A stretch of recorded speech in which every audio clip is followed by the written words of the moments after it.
જીવનમાં બધું પરિવર્તન છે. જેવી રીતે ઋતુઓ બદલાય છે એ પ્રમાણે સુખ અને દુઃખ બદલાય છે. સુખ હોય ત્યાર પછી દુઃખ આવવાનું છે. દુઃખ આવે તો સહનશીલતા રાખવાની, સંયમ રાખવાનો.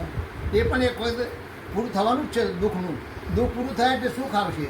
એવી રીતે હંમેશા આપણે ધૈર્ય રાખવાનું, હિંમત રાખીને શાંતિથી આપણે જીવન જીવવાનું. અને કુદરત જે આપે છે એ બરાબર આપે છે. એક સમય ખરાબ હોય તો બીજો સમય સારો આવે જ છે. અને આ તો કૃષ્ણ ભગવાને કહ્યું છે કે બધું પરિવર્તનશીલ છે. અને માણસ જન્મે છે તો મૃત્યુ તો નક્કી જ છે.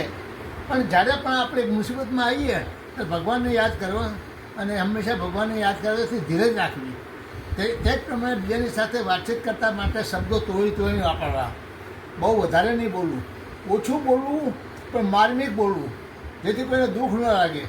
કોઈ આપણું અપમાન કરે કે કોઈ આપણી ક્રોધ કરે તો આપણે ક્રોધ નહીં કરવાનો.